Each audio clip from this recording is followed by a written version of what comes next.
14 जून 2022 को भारत सरकार द्वारा एक स्कीम का ऐलान किया जाता है जिसका नाम है अग्निपथ।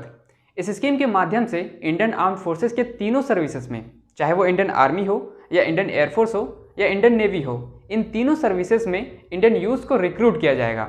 और यहाँ पे नोट करने वाली बात यह है कि इन तीनों सर्विसेज में जाने के लिए अग्निपथ एकमात्र रास्ता होगा। अब जो भी यूथ को अग्निपथ के माध्यम से रिक्रूट किया जाएगा उन्हें अग्निवीर कहा जाएगा और अग्निवीर नाम का एक अलग मिलिट्री रैंक भी होगा इन सर्विसेज में। अब यहाँ पे थोड़ा हम जान लेते हैं कि एक्चुअली में ये अग्निपथ है किसके लिए। तो इंडियन आर्मी रैंक जो है वो ब्रॉडली 3 कैटेगरीज में डिवाइडेड है। सबसे पहले कमीशन रैंक वाले, जिसमें आ जाते हैं हमारे लेफ्टिनेंट, जनरल, कैप्टन, मेजर। दूसरा जो है वो है जूनियर कमीशन रैंक वाले, इसमें आ जाते हैं सूबेदार, warrant officer, junior warrant officer. और तीसरा जो होता है वो होता है अदर रैंक्स, और इसी अदर रैंक्स में होते हैं नॉन कमीशन रैंक वाले, और इसी नॉन कमीशन रैंक में होते हैं हमारे सैनिक, या आप सोल्जर कह लीजिए या सिपाही कह लीजिए। तो एक्चुअली में ये जो अग्निपथ स्कीम है ये इन्हीं नॉन कमीशन रैंक वालों के लिए है, या तो आप कह लीजिए इन्हीं सोल्जर्स के लिए है। ये ना तो कमीशन रैंक वालों के लिए है और ना ही जूनियर कमीशन रैंक वालों के लिए है। अब इस स्कीम के थोड़े फीचर्स के बारे में जान लेते हैं कि आखिर ये स्कीम है क्या और इसमें कौन रिक्रूट हो सकते हैं। तो मेल हो या फीमेल जिनका उम्र 17.5 से 21 साल तक है उनको इन सर्विसेज में रिक्रूट किया जाएगा। जो भी पर्सनल रिक्रूट होंगे उनको 4 साल तक सर्विस करना पड़ेगा इंडियन आर्म्ड फोर्सेस में, जिसमें उनका 6 महीना तक ट्रेनिंग होगा और 3.5 साल तक उन्हें डिप्लॉय किया जाएगा। 4 साल के बाद जितने भी पर्सनल रिक्रूट हुए थे उसमें से 25% को रख लिया जाएगा परमानेंट सर्विस के लिए, और बाकी के जो 75% है उनको घर भेज दिया जाएगा। और इन 75% पर्सनल को कोई भी पेंशन या मेडिकल फैसिलिटी या कैंटीन फैसिलिटी या अदर कोई भी बेनिफिट्स जो आज तक के रिटायर्ड जवानों को दिया जाता था, ऐसा कुछ भी नहीं दिया जाएगा। बस उन्हें एक सेवानिधि पैकेज दिया जाएगा, और वो कितना वो हम आगे बात करते हैं। सरकार के द्वारा कहा गया है कि वो हर साल 45 से 50 हजार पर्सनल को रिक्रूट करेंगे, और अगर 2022 की अगर हम बात करें तो 46,000 पर्सनल को रिक्रूट किया जाएगा। अब अगर हम इनके सैलरी की बात कर लें तो पहले साल में इन्हें 30,000 रुपये दिया जाएगा, और ये बढ़ के चौथे साल में इनका हो जाएगा सैलरी 40,000 रुपया। अब जैसे कि अगर हम एग्जांपल ले लें पहले साल की, तो इन्हें पहले साल में 30,000 रुपये दिया जाएगा, लेकिन इन हैंड इनको सिर्फ 70% पैसा ही दिया जाएगा, और बाकी का जो 30% पैसा बच जाता है जो कि होता है 9,000 रुपया, वो इनके सेवानिधि पैकेज में डाल दिया जाएगा। 4 साल के बाद जितना भी पैसा इनके सेवानिधि पैकेज में जमा होगा ये इनको रिटायरमेंट के बाद दे दिया जाएगा। और ये लमसम की अगर हम बात करें इंक्लूडिंग जो सरकार इसमें अपना योगदान देगी वो हो जाता है कुछ 11.71 लाख रुपीस। अब जैसे ये स्कीम रिलीज होता है तो पूरे भारत में स्पेशली जो नॉर्थ इंडिया के यूथ हैं वे सड़कों पे आ जाते हैं और इस स्कीम के अगेंस्ट में प्रोटेस्ट करने लगते हैं। कहीं कहीं ये प्रोटेस्ट तो बहुत ही उग्र तरीके से किया जाता है या किया जा रहा है। बहुत सारे ट्रेनों को जला दिया गया, बहुत सारा पब्लिक प्रॉपर्टीज को नुकसान हुआ है और बहुत सारा प्राइवेट प्रॉपर्टीज को भी नुकसान किया गया है। लेकिन यहाँ पे सवाल ये उठता है कि आखिर ये प्रोटेस्ट क्यों कर रहे हैं इस स्कीम के खिलाफ, आखिर क्या प्रॉब्लम है इस स्कीम में। तो इसके बारे में हम बाद में जानेंगे। सबसे पहले हम ये जान लेते हैं कि सरकार ने प्रोटेस्ट होने के बाद अपने स्कीम में क्या क्या ऐड किया। सबसे पहला जो अपर एज लिमिट था इन सर्विसेज में जाने के लिए जो कि 21 साल है उसे बढ़ाकर 23 साल कर दिया गया। लेकिन नोट करने वाली बात यहाँ पे ये है कि ये जो 23 साल बढ़ाया गया है ये सिर्फ पहले बैच के लिए है। इसका मतलब ये है कि जब पहला बैच रिक्रूट हो जाएगा तब 23 साल ऑटोमेटिक घट के 21 साल हो जाएगा। दूसरा, स्पेशली फॉर अग्निवीर सरकार ने 10% रिजर्वेशन का ऐलान किया है। किसमें? तो CAPF central arm police forces में और आसाम राइफल्स में। एक और बात यहाँ पे ये है कि अब तक जो CAPF और आसाम राइफल्स में रिक्रूट किए जाते थे उनका एज 18 से 23 साल तक होता था, लेकिन यहाँ पे एज रिलैक्सेशन भी दिया गया है जो कि 3 साल और पहले बैच के लिए 5 साल तक किया गया है। फिर सरकार ने कहा है कि हम 10% जॉब्स डिफेंस मिनिस्ट्री में प्रोवाइड करेंगे। अब इस जॉब में क्या क्या आ जाते हैं?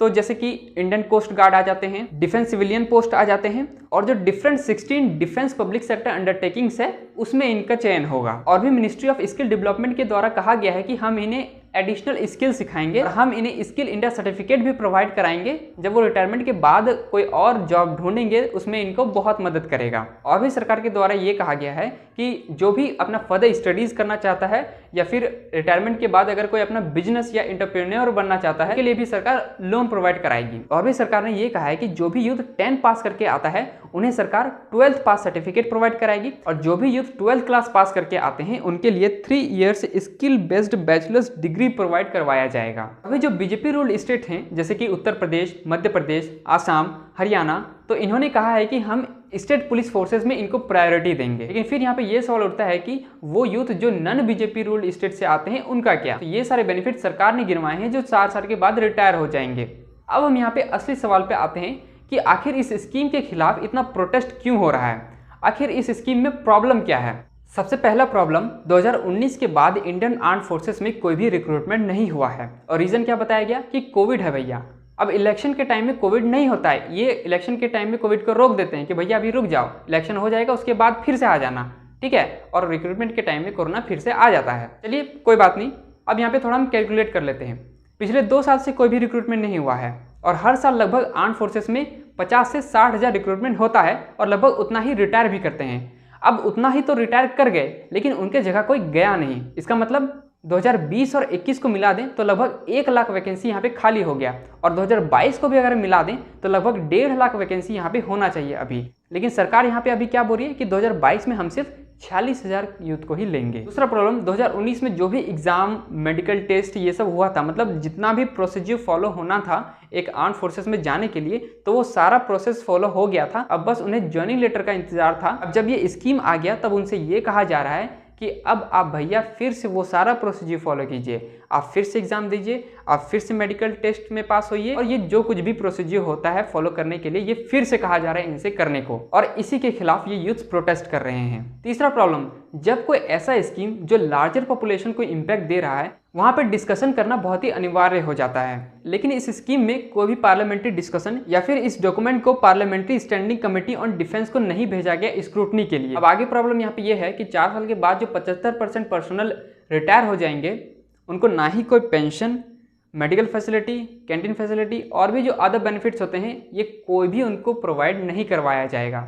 बहुत लोगों का कहना यहाँ पे ये है कि पेंशन बचाने के चक्कर में आप देश के सिक्योरिटी के साथ खिलवाड़ कर रहे हैं। यहाँ पे एक और तर्क दिया जा रहा है कि कोई नेता एक दिन के लिए भी अगर वो एमएलए बनता है तो वो जिंदगी भर पेंशन उठाता है और अदर बेनिफिट्स का लाभ उठाता है, और फर्दर जाके अगर वही एमएलए एमपी बन जाता है तो उसे डबल पेंशन मिलती है, एमएलए का भी और एमपी का भी, और जिंदगी भर उसे वो सारे बेनिफिट्स दिए जाते हैं। यहाँ पे कोई स्कीम क्यों नहीं आता है? बता दें कि आर्मी में कोई नेता का बेटा या कोई अमीर का बेटा नहीं आता है, वो जितने भी होते हैं वो एक गरीब घर से बिलोंग करते हैं। उनका बस एक ही मोटिव होता है कि आर्मी में जाना और देश की सेवा करना। अब जब उन्हें ये पता चल गया है कि अब हमको सिर्फ 4 ही साल सर्विस में काम करने का मौका मिलेगा, तो ये उनके मोटिवेशन को भी डाउन कर सकता है। कैसे? तो जितने भी यूथ हैं वो ये सोच के जाएंगे कि यार 4 ही साल तो काम करना है, 4 साल काम करेंगे और निकलेंगे, तो शायद यहाँ पे वो मोटिवेशन जनरेट नहीं होगा जो पहले के सर्विस में होता था। तो अगर हम यहाँ पे 2022 के डिफेंस बजट की बात करें तो वो होता है कुछ 5.25 लाख करोड़। इसमें से 2.5 लाख करोड़ से भी ज़्यादा, जो कि 54% है, वो सिर्फ पर्सनल के सैलरी और पेंशन में ही चला जाता है। सरकार का यहाँ पे कहना ये है कि हम सारा बजट पेंशन और सैलरीज में ही गवा देंगे, तो हम अपने डिफेंस सेक्टर को मॉडर्नाइज कैसे करेंगे, जितने भी डिफेंस इक्विपमेंट है उनको इम्प्रूव कैसे करेंगे, टेक्नोलॉजी को इम्प्रूव कैसे करेंगे। और आज के टाइम में टेक्नोलॉजी को इम्प्रूव करना बहुत ही ज़रूरी हो जाता है, बिना टेक्नोलॉजी के आप वॉर नहीं लड़ सकते, और बहुत हद तक ये बात सही भी है। यहाँ पे सिक्योरिटी ऑफ जॉब नहीं होना एक हाईली डीमोटिवेटेड स्टेप है। अब अगला प्रॉब्लम यहाँ पे ये है कि जो यूथ 17.5 साल की उम्र में ही इन सर्विसेज में आ जाते हैं तो वो रिटायर लगभग 21 से 22 साल में कर जाएंगे, तो उसके बाद उनके लिए जॉब ढूंढना उतना मुश्किल नहीं हो सकता है फिर से। लेकिन जो 21 की उम्र में आएंगे, या फिर इस बार की अगर हम बात कर लें जो 23 की उम्र में सर्विसेज में आएंगे, तो वो रिटायर लगभग 26 की उम्र में या 27 की उम्र में, या फिर इस बार की अगर हम बात कर लें तो 28 भी जा सकता है। तो घूम फिर के आप एक ही जगह पे आ जाइएगा, मतलब फिर से आप बेरोजगार हो जाइएगा और फिर से आपको दूसरा जॉब ढूंढना पड़ेगा और फिर से आपको वही सारा प्रोसीजर फॉलो करना पड़ेगा। अब सरकार यहाँ पे बोल रही है कि हम तो इतने सारे रिजर्वेशन दे रहे हैं, इससे तो आपको बहुत फायदा होने वाला है, लेकिन ये रिजर्वेशन कोई गारंटीड नहीं है। अब हम ये क्यों बोल रहे हैं ये भी जान लीजिए। ऐसा नहीं है कि ये जो स्कीम आया है पहली बार ऐसा कोई स्कीम आया है। कहने का मतलब ये है कि इस तरीके का सिमिलर स्कीम भी पहले आ चुका है, और ये चीज़ हमें देखने को मिलता है शॉर्ट सर्विस कमीशन में, एसएससी में। अब यहाँ पे क्या होता है कि यहाँ पर भी आर्मी में रिक्रूट किया जाता है, कितने साल तक? तो 10 ईयर्स के लिए। अब यहाँ पर भी वही ऑप्शन होता है कि कुछ को परमानेंटली रख दिया जाता है और कुछ को बाहर कर दिया जाता है, और वो जो परमानेंट होते हैं उनको एक्सटेंशन मिलता है 4 साल का। अब शॉर्ट सर्विस कमीशन हेल्प करता है इन्हें analytical thinking, planning skills, administrative and organisational abilities को डेवलप करने में। अब जिन्हें 10 साल के बाद बाहर कर दिया जाता है उनसे भी यही वादा किया जाता है जो अभी किया जा रहा है, मतलब रिजर्वेशन। हम आपको यहाँ पर रिजर्वेशन दिए हैं, हम आपको वहाँ पर रिजर्वेशन दिए हैं। अगर हम एग्जैक्ट डाटा की बात करें तो जितने भी एक्स सर्विसमैन, मतलब जो मिलिट्री से रिटायर हो गए हैं, वो हाईली ट्रेंड, हाईली एक्सपीरियंस्ड, और सरकार की भाषा में अगर हम बात करें तो हाईली स्किल्ड जो पर्सनल रिटायर हुए हैं तो उनको अलग अलग सेक्टर्स में सरकार ने जॉब देने का वादा किया है।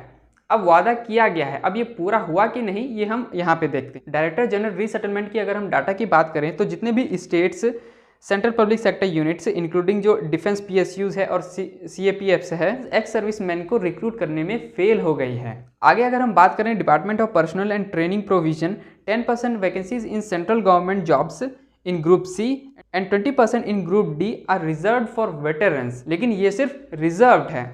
एक्चुअल डाटा क्या है? तो पब्लिक सेक्टर बैंक्स में, सेंट्रल पब्लिक सेक्टर यूनिट्स में और CAPFs में रिजर्वेशन इज 14.5 एंड 24.5%। लेकिन लास्ट ईयर अगर हम जून की बात करें तो एक्स सर्विसमैन कॉन्स्टिट्यूट ओनली 1.15% इन ग्रुप C और 0.3% इन ग्रुप D।